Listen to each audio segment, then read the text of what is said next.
Today we have a crazy episode. We have Steven and Ari or Ario, who are beasts of fencers and are training for the Olympics right now. And then we have Mikey Greenblatt, who everyone knows. I'm also a bit of a fencer myself. And yeah. I'm kicking it straight to Mikey. Yeah. Well, Because he's the comedian, you're carrying I'm a this. comedian. I'm also a bit of a fencer. Now, I don't really know the rules, to be honest. But from someone who doesn't know any of the rules, tell me if this is a general breakdown of what fencing is. All right. You guys both have pointy sticks called fencing. Yeah. The name of the stick is the fencing. You have helmets called helmets. That's easy. And the object of the game is to kill the other person. In the not so literal sense, yes, but no. Give me a little. What is fencing? How does it work? Steven's the expert. Oh, okay. Well, we'll just run it down or run it through what you said. So Okay. you have pointy sticks. They're blunt. They have like a button on the end. Ari brought Can we one. get a visual? We 'Cause got a this- visual. You guys put this on YouTube, right? Yeah. Yeah. All right, for all of you guys just listening to this while driving, quickly pull up YouTube so you could see this. You can keep driving. That's fine. Hear the clicking of the point. What does the click do?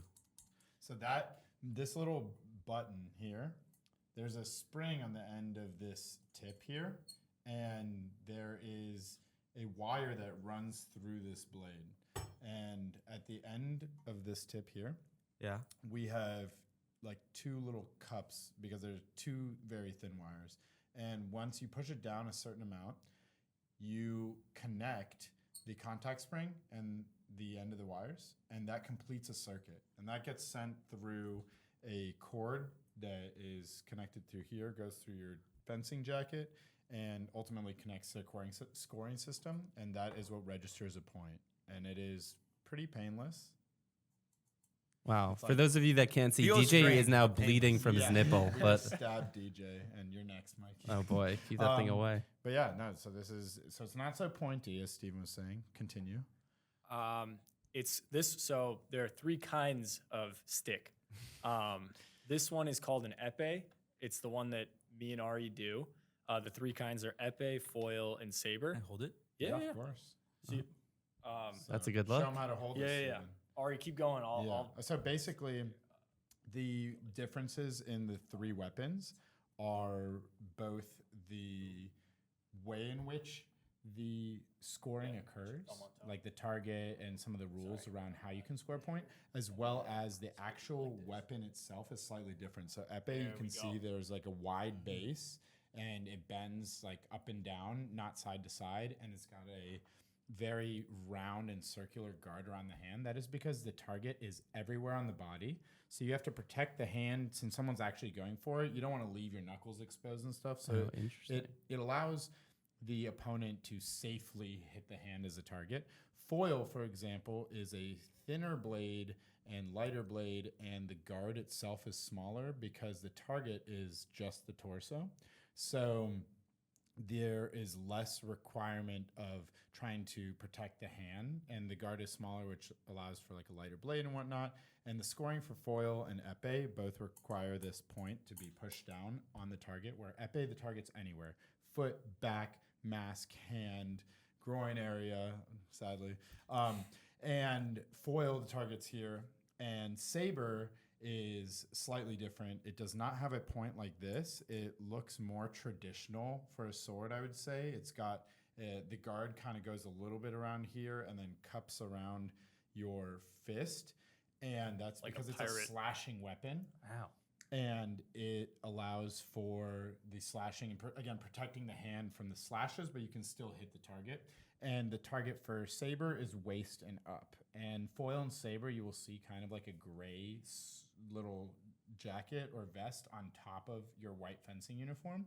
Whereas epee, the target is everywhere, so it's just all white uniform. Everywhere is target. Foil and saber, the target is denoted by that gray thing called a lame, spelled lame, but no comment. And we do epee. And yeah. This is what so question? comfortable. Yeah. Surprisingly comfortable. I think you should. That's just a good accessory, really. It works. Do you ever see anyone walking around with that just as an accessory? Just like a Funnily little- enough, when I got here, like to the studio, you guys have a coffee shop. I was grabbing a coffee and some guy had a fencing bag. There's a fencing club No way. near here. And Very I guess he prestigious was club. coming from practice or something. I Did you didn't. recognize him. No, just a Okay. guy. Just But so You don't duel them for their sword. You can't No, just I whip wish. out a There's fencing duel like at any moment. Pokemon. Yeah, Just it's not like you find a wild fencer and you yeah, get a. just have to challenge them. So it's epee, Yes. foil, And saber. and saber. And is saber the most, would you say, painful? Like it has a sharper, or there's not really any pain involved in modern fencing? so That Not sounded the like a not the painful noise. traditional pain. You're not getting stabbed, but Right. they all can be painful. Yeah. Like, especially when in two scenarios. One, someone hits quote unquote the wrong way, and the blade. Last thing, this steel is made to flex. So when you hit, Can you just show it on? That looks terrifying. Yeah. Show how much you could hurt someone with it if you don't. But do you see how it's doing that? you Yeah. were right on my So- nipple. Like that was. So That's how you guys know you're I'm good not gonna- teammates. I'm not gonna hit you in the face, I promise. So when you extend your arm and that touch happens and the blade flexes, it absorbs some of that impact, and it'll honestly ricochet sometimes. But that allows it to be less painful. But if you hit incorrectly and it doesn't bend and it stays stiff, that's kind of painful. So usually beginners will maybe like hit harder, and people who haven't mastered some of the suppleness required to do this, and then on top of that, something more common is just like if someone is really launching everything they have into an attack or some type of defense, and usually you got like more athletic or stronger, faster, opponents, sometimes that impact is pretty hard.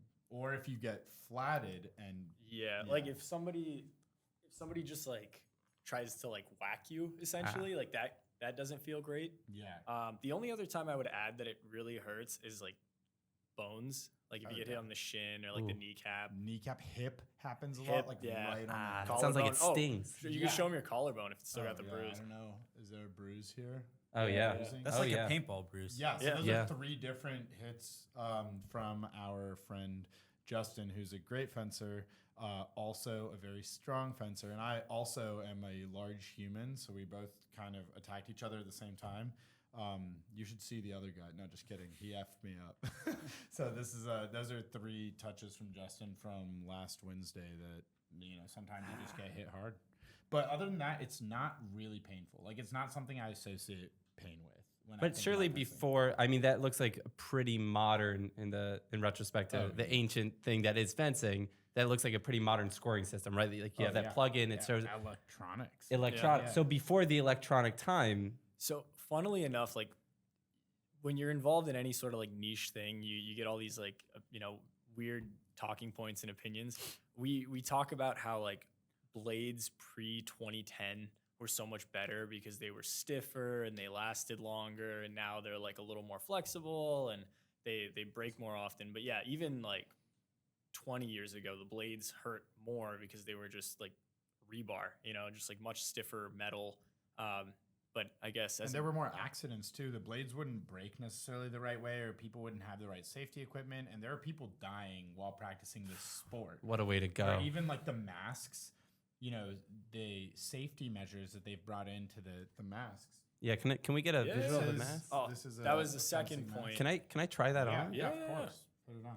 It might not fit around your. You might have to take it off. There you go. I think we have the same size head. Look at Yeah, that. you Oh my gotta God, put I your- feel put invisible. your chin through. You might have. You're there unstoppable. There we go. There we go. So that way. Could so- you imagine you show up to a first date like this, but you don't? Ow! Ow! Ow! Ow! But you're not getting. It doesn't hurt, right? No, but it was definitely. I wasn't expecting my day to end up like this. I'll tell you that much. This is what I imagine an insane asylum looks like. It's just people walking around with these. So you ever just wearing this around in a coffee shop and you try to like take a drink of water or anything, or No. you never But I forget have to take it worn off? for bits here and there. Definitely like a party prop. One of my roommates in college, I think our freshman year, he was a fencer for Halloween at a fencing Halloween party where it was taboo for fencers to default to being fencers because that's kind of lame. It's like, oh yeah, what a cop out. But this guy was not a fencer, so he showed up to a fencing party dressed as a fencer, and Wow. I think he might have had a few legal beverages through the mask. Yeah, that's pretty impressive. I don't ever want to take this off. I'm not gonna lie. I feel feel safe? like the next Marvel universe is going to be about a fencer. This feels like a. You look pretty cool. I'm not gonna lie. I feel really cool. Yeah. Is this what it feels like to be a fencer? I like hiding behind this mask. Feels I was raised in the dark. Yeah. Feels like that plus a little self-hatred. Oh Really? yeah. Mine is self-love. What gets someone into fencing? You Probably first, like Louis. for a lot of people, it's like Star Wars. yeah. When you're like a kid and you like Star Wars, and Yeah. parents kind of throw you in when they don't know what to do with you.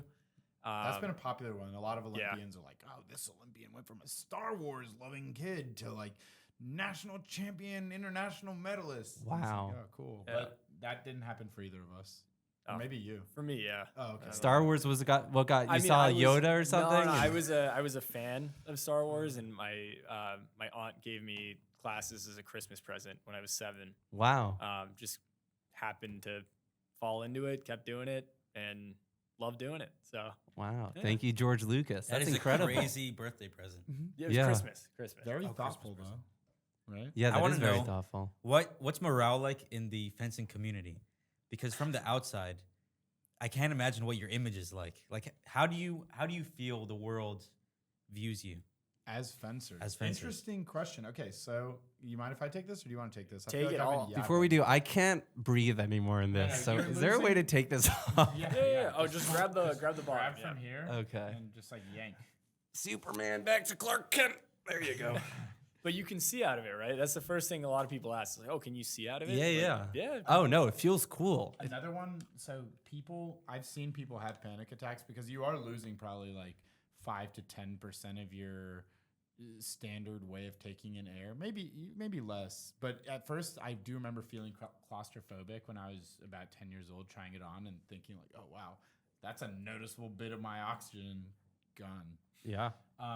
But no, for fencers, I think it's a mixed bag, right? So most common 2 answers that I've heard when it's like, oh, you fence, or it comes out, somehow the fact that I fence or my friends fence emerges.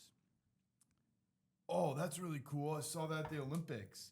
Next one. Or sometimes they're not mutually exclusive. Sometimes it's followed up by, never actually met a fencer before. You're the first fencer I've ever met.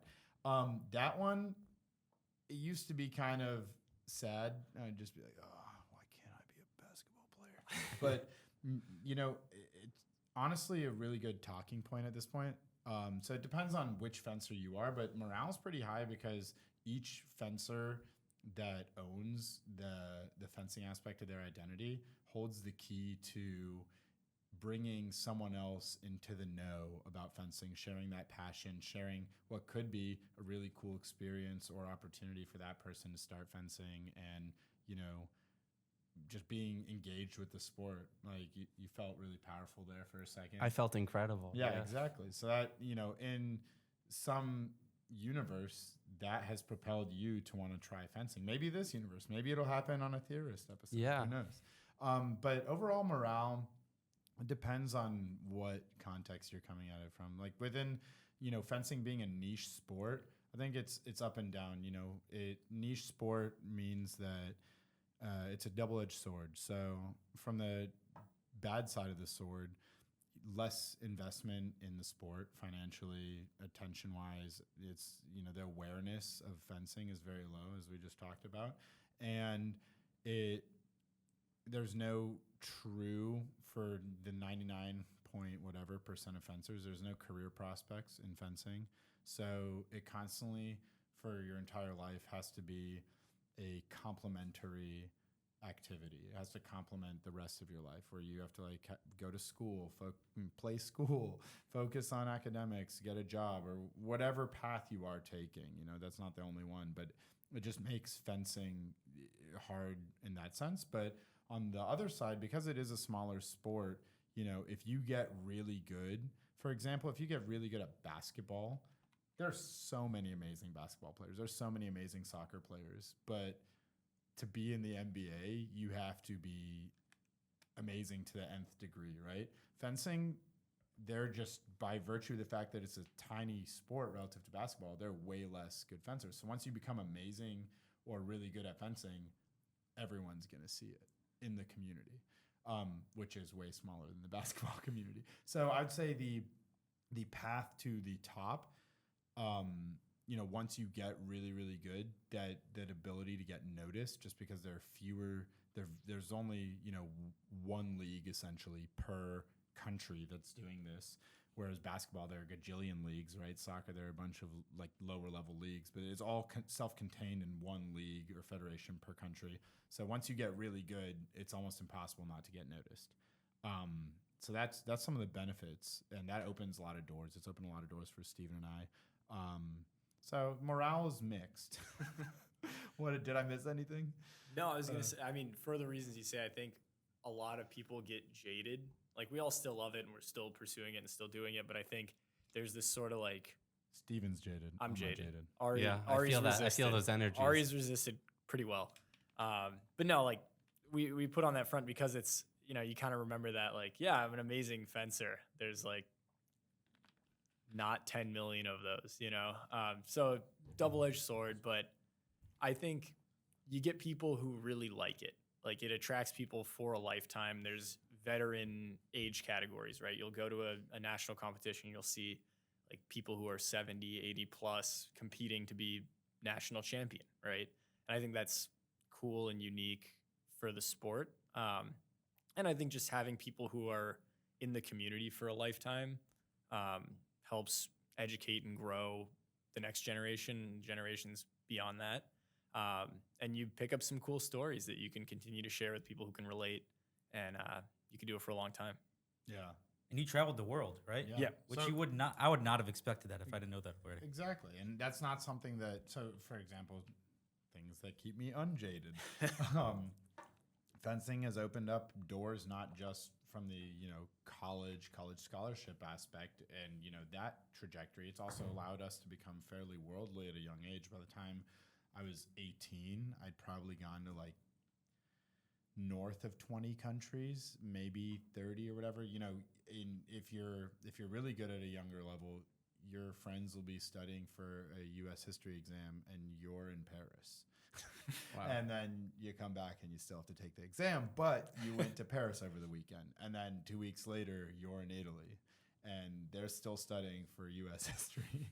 And that keeps you on your feet, and it's really exciting. And through that, you build really tight-knit relationships with a lot of the community.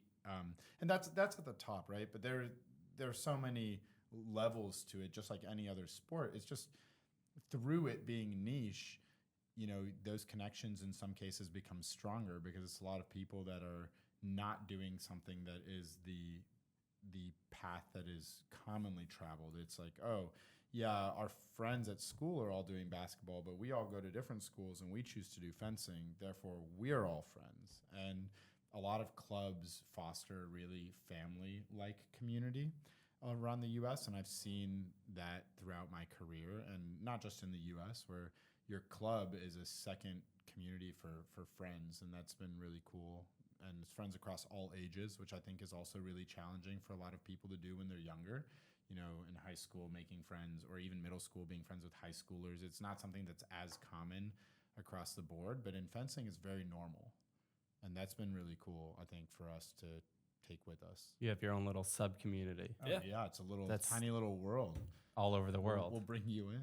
What, is there a country where fencing is more popular? Like NBA's Yeah. is now breeding ground in other places, but it really was first popular in the States. Yeah. So I think just numbers wise, the U.S., by virtue of the fact that we're sort of a larger country, does have one of the larger fencing federations.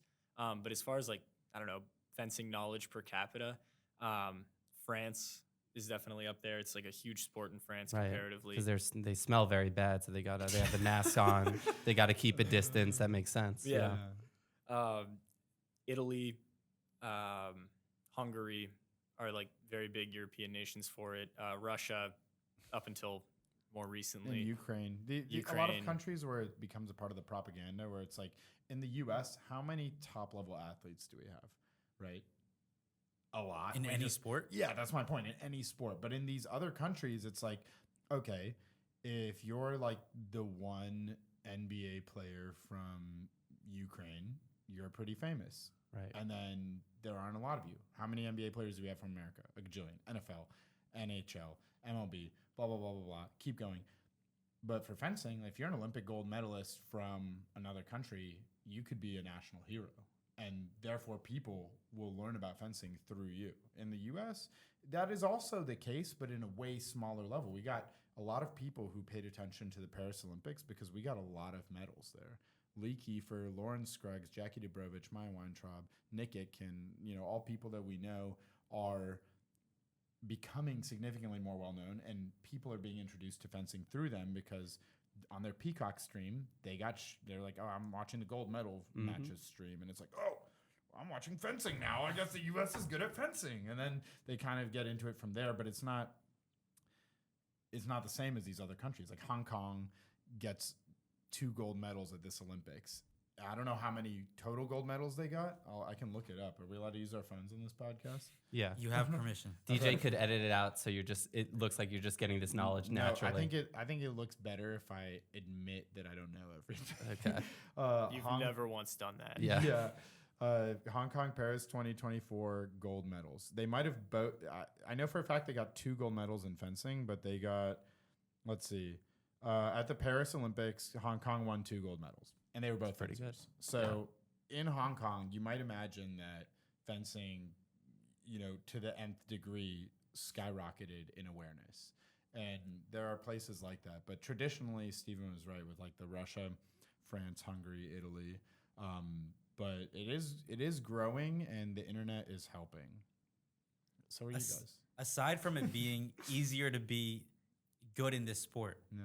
there's got to be a reason why you like fencing. Yeah. Because I'm seeing soccer. That's an awesome sport. Everyone in the world, everyone loves it. Why is it awesome? Because you have teams and it's complicated. Well, it's also so You barely accessible. score. Like no offense to fencing, pun intended, but I just don't have a pointy fencing thing on me. And if I did, TSA would take it away. I don't know how you get through with those things. You got to but- check it. I think Yeah. Mikey's onto something here where it's the accessibility aspect. Like soccer is fun, but there's no way that watching a soccer match is more exciting than watching a fencing match. That's a hot take. That's not a That hot is- take. There's a lot of minutes of nothing happening in a soccer Should we match. Have you should we seen watch Messi it right play? now? I've seen Should Messi we- play. How many goals does he get a game max? What is his most number of goals scored? That's called tension. What are You the don't know most- when it's going to come. What are the most number of goals scored by Messi in a game? Probably like 4 or 5. Okay, so let's say it's 5. It could be more, but let's say it's 5. 90 minutes. Sometimes they go into more. And that's not very many goals per minute if we're talking about it. But fencing, you're getting a lot more action. It's exciting. Barrier to entry, I think, is huge. Around the world, in impoverished places, the balls don't have to be regulation. They just need a ball made of anything, Yep. and you're having fun. Fencing, a lot more equipment needed, and I think that is one thing that makes it tough. And I'm not saying that soccer isn't fun. I'm just saying that, as a spectator per se, playing it's super fun because you're running around nonstop. Yeah, I'm more asking about playing it. Okay, playing Because you have soccer, you have basketball, you have Yeah. football, and then you're deciding to fence. Yeah, Steven, you take this one. I've been talking. I think that like the sword fighting aspect of it is cool, right? Like you get to sword fight someone, and there's just enough rules to keep it from being like hectic and chaotic. Yeah, like, Right. I mean, you play with sticks and stuff as a kid, or like those toy lightsabers. A lot of people, I'm sure, had that experience. But eventually someone kind of gets hurt. It kind of stops being fun, and you're like, well, if that was a sword, you would have died. Like, okay, do we stop playing? But I think the fact that you have like the right amount of rules to keep it exciting. Also, and Ari's touched on this recently, so I'm ripping this off of you. Keep going. It's You give me credit. I'm happy. you have all the fundamentals of a combat sport, right? Where you have the distance, the feints, the action, right? Understanding of sort of fundamentals of fighting, but with very low stakes because you're producing hits, and like we talked about, it doesn't hurt that bad. You're not going to the hospital after a match, or very, very rarely, I should say. So I think Yeah, That's- you can get the living crap kicked out of you score wise. Like you can just go and get absolutely pummeled by an entire fencing practice worth of opponents, and you walk away with it with only emotional wounds. I And think that you is guys cool. need more violence. I think I would watch I that. agree with you. When you watch that, if like just WWE style, it doesn't have to be actual violence, but like let's say you see a show. clip online, you take the final blow, you take your fencing thing, you just slam it in, and blood spurts up, and then you're like the Undertaker of fencer. My solution this whole time to how to make fencing more entertaining, watchable, is taser fencing. I you think that go. would sell. Ari will not get behind me on this. I'm behind it. I'm just looking think- for investors. Yeah, exactly. It's just like that type of stuff requires R&D and investment and whatnot. That I'd rather take what we have as a product that currently exists and try to find ways to make it spicier. I think that one of the things that makes it the most fun for me is, there are these combat situations in every single sport where it's not necessarily a fight, but I mean the mental battle that is one-on-one. Because in all these team sports you mentioned, there's a team scenario, and the goal is get the team to a victory. Let's talk about individual sports: tennis, gymnastics, golf, running of any sorts, any type of athletics, Chess. Marriage. fencing. Marriage. Arguably a team sport, but I do like the 1v1 aspect. I don't see any rings on anyone else, but okay. Oh, congrats. Thank you. How many years? Too many. All right. Marriage. He would know more than any of us, honestly. I want you to elaborate on how, after I talk about this, how How marriage is a context sport. Yeah, how it relates to fencing. I will. So where was I? So in fencing, you have this battle that exists across other sports, but it is all that in fencing. So let's talk about the pitcher versus batter in baseball, the O lineman versus the D lineman. In tennis you see it. It's like that 1v1 perspective in any like combat sport, and there's this like I'm against you. In basketball, any ISO situation, you see this I have to beat you with any edge that I have. In that moment, both individuals are gladiators. It's like one person is stronger, one person's faster, one person is smarter, one person is more trusting of their instincts. And it's like, what is it going to be? And there's tension in all those scenarios. Well, in fencing, you have that for the entire match, and it's just you and one other person. And it is that pure tension, pure excitement, and there's a thrill to it where your fight or flight instincts are turned on. You're heated, your ego is in it, because even though you're not left bleeding or skull cracked open on the side of the road, you're staking your pride. And you have a lot of this that gets brought into every single practice. And then once you can maybe compartmentalize where not every single match you're feeling that. In every single match, you can feel elements of that while trying to perfect your craft. It's like, okay, well, how do I contend with that while I'm trying to sharpen my technique? How do I work on my focus and just like preparing to dissociate from any narrative I'm telling myself and just focus on getting 1 point, not care about the score, when deep down you have that ego that's put on the line every single time. I want to win, I want to get better, all this stuff. And then it just becomes its own micro version of an RPG, right? Like it's your life in a tiny little experiment where you can choose to get better in so many different ways, and then fight people one-on-one to see where you're tracking, and it's totally safe. If I was in your head when you were fighting, would I be scared? You'd No. probably, you would You'd be scared. confused. You'd be like, "Whoa, there is way less going So on in here than how is it a fight?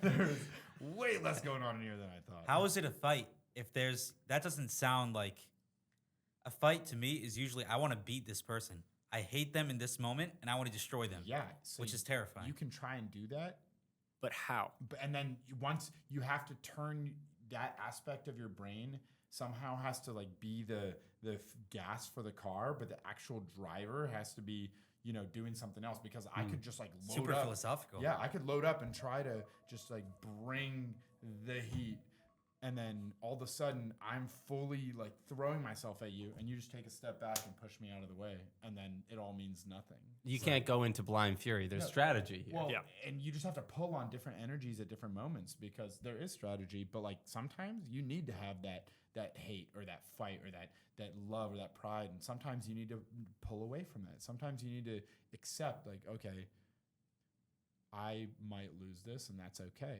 And then you have that peace, and then that helps you win. It's literally, and that's the same in all these other fighting sports as well, for the record. Like, you know, that pure hatred and whatnot, I would argue that way less like UFC fighters or boxers bring that into the match than you think. Like they might, that's all for the hype, that's all for the show, which we need more of in fencing. You know, fencing. You guys could sell it. No, we we could do that. We'd love to. I think. Start right now. Say something mean. I want to fence. we could Can be I the- fence DJ right now? I mean, we only brought. we have one to set start of with the equipment promotion. for the next time. But so I should talk shit to Steven. Yeah, go. We should go to their I mean, their we'll put it fencing on. club and Yeah. and we'll. All right. So I'll Let's go see what 1v1. happens. you keep talking trash. I You do. keep finding out. This is Let's the make it problem. official. This is why people don't watch fencing. Oh, that's pretty boring. All right, Steven, Is this you like give the it a shot. pre-weigh-in Wait, thing? wait, What Steven, are we give it a doing shot. here? I need a Oh, cup. off the cuff. I All don't right, have it off the Steven, cuff. all you do is talk trash, dude. Just bring the real deal and show me what it looks like to win, because You haven't said one thing about his mother, and it's been I like have to 10 bring his seconds mom. already. I've met his mother. She's a very sweet woman. Exactly. You suck. Okay, maybe I need a lesson in trash. This is what the training should be in Yeah, every fencing we need club. more of Tra- this. you need more Yeah. fencing Just trash talk. Yeah. Well, if anyone wants to reach out and give us advice, you know, Just watch We'll Conor be- McGregor tape. Like that's it. Yeah. yeah, but Ignore we just all the come fighting from stuff. totally different places. I've You already do become- fucking nothing. There you go. He's in. There you go. You gonna talk like that for forever? Yeah. Yeah, come on, answer me like that. How does he? The double champ does whatever the fuck he wants. That's pretty good. All right, that's true. Let's start. All It's I a have start. to say is, you won't do whatever you want on me. Brother, I will put you sleep. Oh, there Oh, we that's go. pretty Some good. Khabib. That's good. That's good. Lucky for you, I eat sleep for breakfast.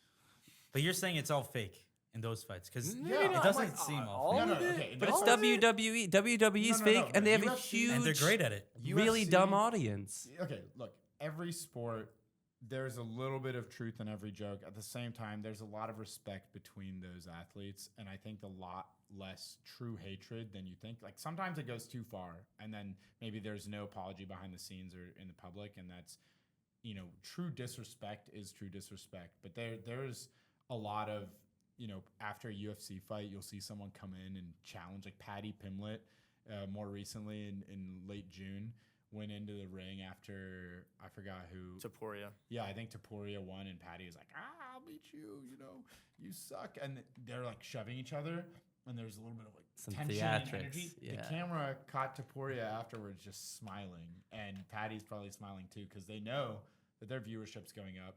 They might not be friends, they might be friends, who knows? But deep down, they're both tasked with increasing viewership and ultimately padding their own pockets. And, you know, not saying that this is a good or bad thing, but I'm saying that a lot of that trash talk isn't It's show. real. It's show. Yeah, And right. fencers we're not trained to put on that show. We should, honestly.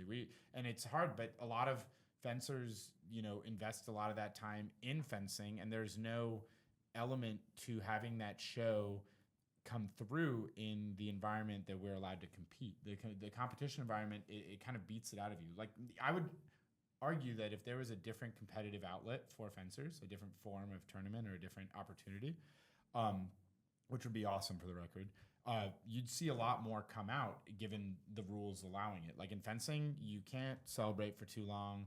Everybody has these anonymized uniforms, which look sleek, they look cool, but the only part that really shows that it's you is maybe some sponsorship patches or a club affiliation and your last name, and then your style itself. But like you can't show too much of yourself, because that goes against some of these potentially really antiquated rules that make it less watchable. So, you know, some of that trash talk, it's not that fencers would love to put on a show. We just don't necessarily know how outside of the craft itself. And some I have people are good. I have a couple ideas for Yeah, you guys. let's hear it. Let's You say might I'm even- commissioner of fencing. What's Yeah. a national fencing? Is the NFA? It will be now. Yeah. You're in Let's charge say, of their or let's charge. say, let's call it FAN, the Fencing Association of Nationalists. So, so let's say I'm the commissioner of FAN. Yeah. I got two ideas for you guys. One, I think that we gotta get a movie. We gotta get a movie for Or TV fans. show. Movie or TV show. Here's how it looks. It's the classic, like it's a girl trying to compete in men's fencing, and so she wears her fencing like gear Mulan. the whole time, and then at the end she takes it off, and because this guy's about to get the remaining hit, and she takes it off. She's beautiful. So it's Joan of Arc. but It's like fencing. Joan of Arc. Yeah. It's, And it's then it like was Ari the whole time. and the message is Mulan. woman could fence too. Um, What do we think? There are some women that have beat you to the messaging there, but I like where your head's at. in the sense that we would need some type of movie or TV show about it, yes. There are some really amazing women fencers already out there. Amazing. Okay, so They that. compete against each other and do very well. And sometimes they compete against men? But I need Um, it'll be there are compete open against men like competitions. Kill Bill-esque style. Okay, I hear you. Here's number two. All right. Star Wars. Just do fencing with lightsabers, like a whole tournament. It's pitch black, and all you see, the fencing people are wearing like neon, and then lightsabers, and when they strike, you see like a little dot. Steven's club sort of did something like Yeah, this. Growing that's up. sick. How did. sick because there already are people that like do lightsaber fights. There's Yeah. always that person who's socially off that plays like They do Quidditch. fencing. And they could do the whole Recruit the sequence. Quidditch kids. Recruit those people. I think we could streamline them into lightsaber fencing. You know, they have that, and you were kind of, from my experience, right on with the demographic. Yeah, But it is out there. That already Now exists. yeah. And Lightsaber. They might be Lightsaber growing faster Academy. than They honestly might be. Are we seeing them in the Olympics in 2032? no No. chance. No. Do you think there are people working actively against the fencing community to hold them back? Because this growth is like Not directly. I Why think are they- inadvertently- There's not Those like some antiquated sinister rules. cabal I think, that's like, like just- trying to just stop drop fencing. the rules that make it boring for people to watch George it. Soros is trying to stop fencing. It makes no sense. I think inadvertently, you guys are very spot You on guys- in a way that you have Really, there's like a there is. Oh, okay. So basically, And now a word from our sponsors. yeah. So basically, the money behind. If Ari dies tonight, he didn't kill himself. right. Yeah. It's I the have Ari- I have the a Ari list that's about files. to get Yeah, started. exactly. There is a lot of money behind fencing, even though we're complaining about it not getting enough investment. There is a fair amount of investment, and it's kind of been stagnating since the Ukraine war started because potentially the main source of that money is a Russian oligarch named and that Russian It's on oligarch Google. that Russian oligarch and a lot of the entourage that Russian oligarch associates and works with is kind of who controls the international governing body around fencing. Wow. And that group, I'm not saying that they want to keep fencing in the past. It's not about that. It's just that a lot of that group is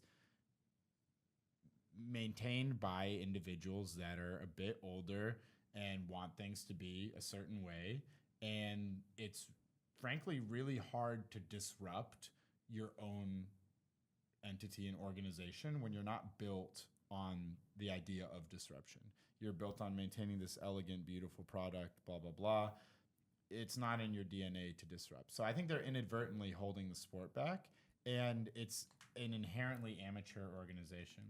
And I think that the sport could just be more professional or see you later. For those who are listening in and not watching, Mikey had to Yeah. go. He got hit An by untimely end. He got hit by an epee a little too hard. So we're left with just DJ. But point Not being, just. Thanks, All right. guys. with all of DJ. There we go. But I think they're inadvertently holding fencing back in that they're just not growing as fast as they can. That being said, very recently I have seen a lot of extra investment. They're having the largest prize ever for winning the world championships individually. It's a 40,000 USD prize for the first place winner of the world championships happening this week. That's never been That's done. pretty before. good. 40,000 USD is more than a US athlete gets for winning an Olympic gold. You get 37 and a half for an Olympic gold. This is 40K. So our multiple time Olympic champion Lee Kiefer could make more from this one tournament than she did in one of her Olympic gold medals. And that's huge. And they're also upping a lot of social media game is going up in fencing and improving. And you're just seeing athletes try to take themselves a little more seriously as they get exposed to more resources. And the sport is growing, but it's not being disrupted the way it really has to explode out onto the scene. So what about a new league? Do you think that'll happen or could happen? We hope. We hope.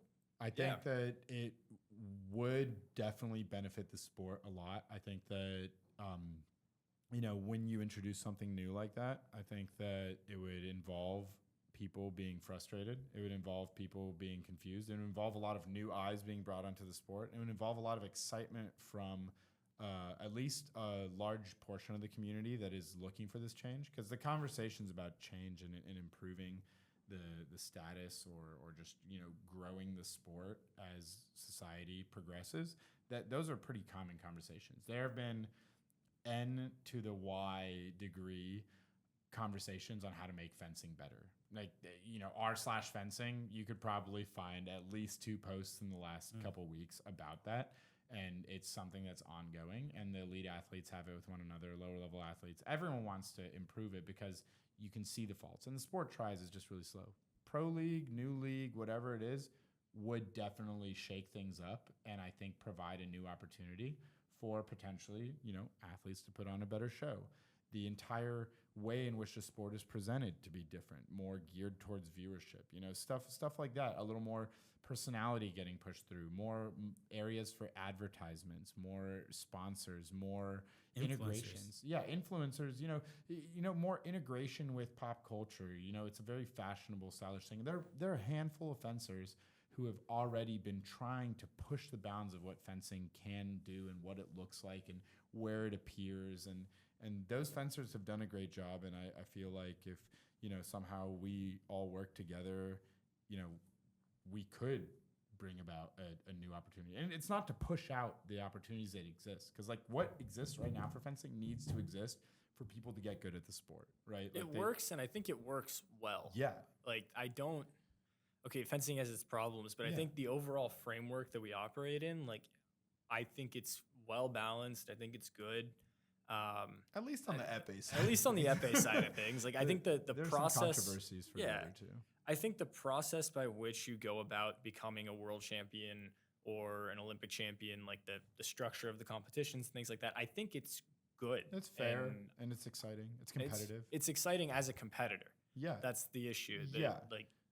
How do you balance, for the competitor versus for the spectator, for the fan? I think that's where it's the leagues that exist are amateur. It's an amateur sport. The Olympic sports are amateur sports, at least at the Olympic level. They are. That is supposed to be the pride and joy, the most professional event available. Why not just make a pro league? And I think that It doesn't seem so crazy. It doesn't seem crazy, and I think that money, getting that investment is a huge, huge piece of that problem that I think is very challenging to break through. A lot of Well, just get the eyeballs and then you get the money. exactly. That's why we're on this podcast, man. We're trying to get more eyeballs on fencing via The Theorist.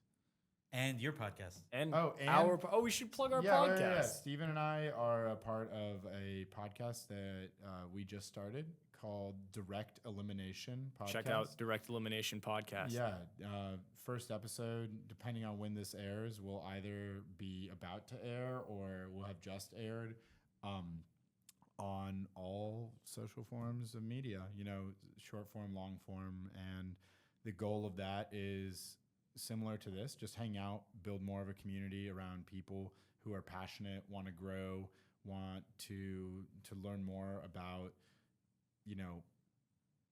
the why that pushes people to do what they do. And we're going to be having on all sorts of top level fencers and people within their communities that, you know, associate with the teams and processes that are required to make fencers good. You know, physical therapists, sports psychologists, coaches, fencers themselves from multiple generations. You know, what talking about what we learned from fencing, talking about how that can be applied in other areas of our life, whether or not we have or haven't, and, you know, just talk about the different varieties of experience that this sport and lifestyle has brought to a wide set of people. I think there's such a good market here. Like, it's not even a crazy playbook. This man loves fencing. You get some influencers. We're gonna give you Seriously, some lessons. If you so- actually love fencing, you can blow up the sport. We do 100%. 100%. We're working on it. Treat it like a company. Treat it like a company. You have to market it. Bring influencer collaborations. Get like big influencer tournaments, Yeah. which to them is such a good, even comedic bit Yeah. for a random person to be wearing a mask. Yeah. Look at this comedian Yeah, here. exactly. He would fight He you. actually left to go start fencing. There's fencing practice happening Exactly. 3 blocks away. At He the put it Fencers on Club. and he's he just was gone. so Hooked. excited. I don't even know where my mask is. He took It's it out. But yeah, no. First of all, DJ, thank you. We appreciate your excitement about this sport. At least I do, and I think that you're right. And I think that these are definitely things that can and should happen if fencing is to grow at a level where it blows up. And I think that is only beneficial for all parties, right? Like, it's beneficial for the athletes because they are exposed to more resources, opportunities, potentially a new stage to compete on and Brand win. deals. Well, yeah, that the financial piece that comes with, like, maybe even allowing them to fence full time, but also, you know, from a spectator viewpoint, sports fans are always looking for excitement. Sports fans, sports bettors, combat sports fans, and people who are friends of fencers would love to actually understand what's going on. So in order to make one of those things a reality, you would also need to invest in high quality commentating and at least like making it exciting, having it be educational, and just, you know, I think that the toughest part is like converting those viewers into fencers, because like there are plenty of people that will watch Formula One and not actually do Formula One. We'd love that would be awesome if we had that for fencing, but then also the thing that would place fencing more in like that soccer sphere is if we could somehow find ways to continue alleviating costs. And I say continue because there are a lot of organizations that are already working towards this. A lot, not enough, but a growing number of organizations that are working on donating used fencing gear, trying to proliferate fencing uniforms and equipment throughout the market so that people can start if they want, and so that it can be available at schools, so that it can be available at rec centers. Like, that is the dream, where someone could just say, like, oh, I just watched fencing, I want to go start it, I don't have a lot of money, you know, how do I do it? You go and you it's scaled back because you need to invest more to get really nice stuff, but like, you don't need a nice basketball or a nice pair of cleats or a nice soccer ball or anything to start any of those sports, right? You just need to have the bare minimum. Just know the rules. Exactly. Yeah. So yeah, I agree with you. This is something, and it's definitely a work in progress. I assure you, there are people that are thinking about it, and you know, we just met you. We're gonna hire you to do this for us. You're about to be the president of the fencing company. I would love that. Yeah. Just because the amount of joy I got from seeing that thing had electronics in it, that epee, well, there's I had no clue. yeah. Well, there's That thing pushes in and it connects through a suit. We Yeah, no, used to joke that you needed to have like a working knowledge of electrical engineering to like fix your stuff, which isn't crazy far off. Like, you need to Very sorta- basic very electrical very engineering. basic understanding. Super basic. Like, Uh, I couldn't tell you anything about. Sorry to all my teachers.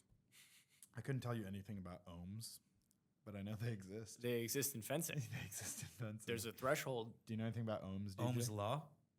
That's a thing, right? What? Tell us It's about like a level of measuring energy, voltage. Essentially. Resistance? I don't even know what Ohm's law is, but there is an ohm meter that, higher level armors I would say higher level armors are using, but you don't even need to know that stuff to get into the nitty gritty of fixing blades. And that's, I think, pretty cool because you get a little hands on. There are a lot of elements of the sport that you can engage with without being an actual fencer. You can be really big on rules and you can be a referee because you need referees and essentially judges to facilitate a match for the time being.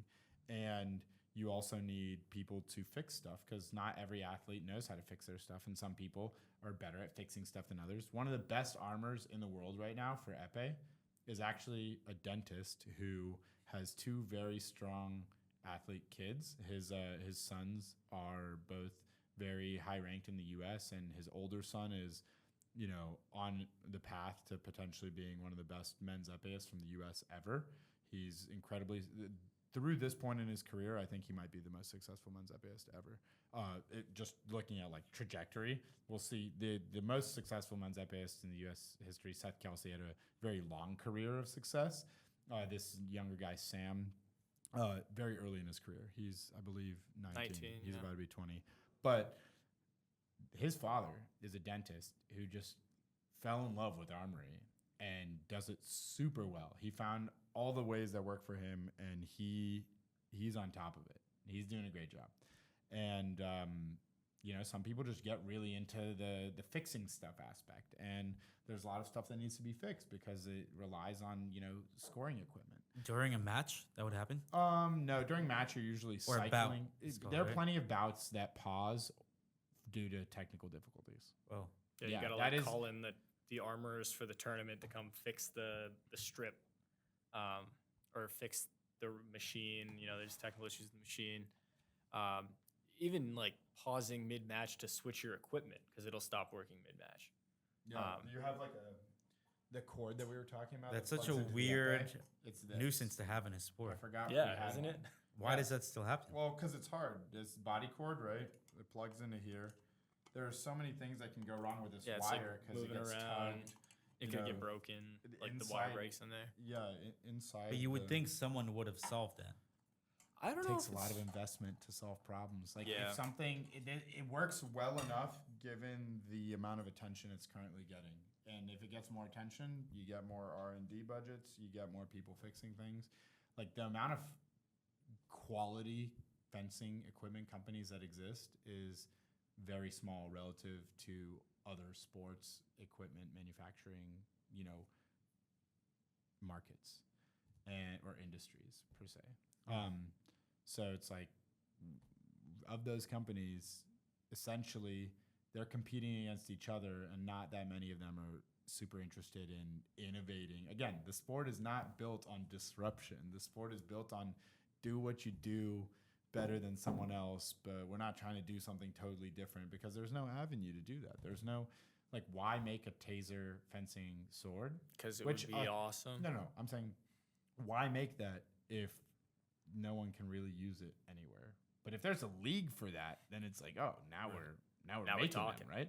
So it's a chicken or the egg issue, right? Like maybe they make it and it's so cool that you have to make a league for it, or the other way around. There's a league that is created around something, and then the manufacturing companies kind of work to meet the demand.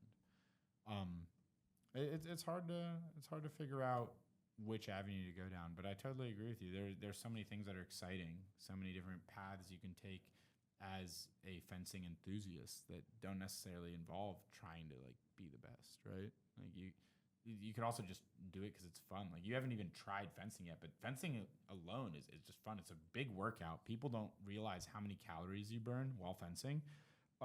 You're wearing, even the thinnest uniforms are a bit thick because they're meant to protect you from getting hit, right? So they help with some of the pain, and they also protect your skin from breaking. And you're also moving in an athletic stance the whole time. You have consistent explosive actions with like lunges and these attacks, or even breaking the distance, and the defensive actions are very explosive and powerful. And then you have to reset and keep doing it. and you have to do it again and again and again. So it's actually a great workout. And, we didn't mention that for reasons why it's fun. It is, the best fencers in many cases are great athletes all around. Even if they're not like the best basketball player or whatever, they have good cardio. They have good endurance.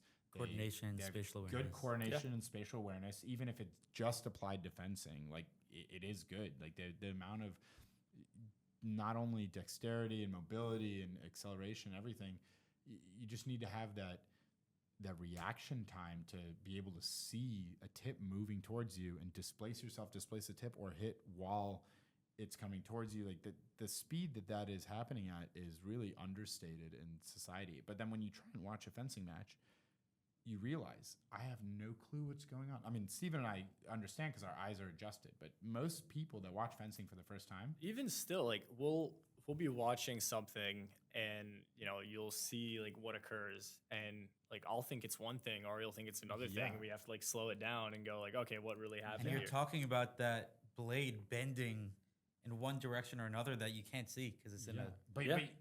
but the cool part is you start to see it. But like in a basketball game, crossover, pretty obvious, right? In fencing, like the footwork part, obviously it's hard to miss because you see the feet Right. moving. But there's so much you have to pay attention to because it's not just the feet.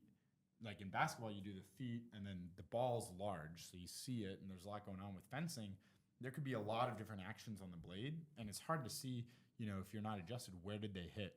What happened? And even then, like Steven said, there are many times where we're lucky enough to have video of a lot of high-level matches where you end up rewatching something. It's like, oh, did that hit the leg or the flank or something? Like even if you watch like a knockout moment in a fight, like a very pivotal Yeah, moment I in can't boxing, spot those at all. yeah, sometimes you have to see like what actually happened, and you slow it down and you see the boxer throw a fake with their left, and then the other one looks, and then he gets rocked by the right. Yeah. In fencing, there's a lot of that. So if there was a new league opportunity that emerged, I would heavily push the need for a high fidelity, high quality, slow motion replay of points so that the viewer and spectator can not just notice but appreciate and respect the level of precision and detail required to do this at a high level, because then that highlights not just the athleticism and the elegance, but that requires the level of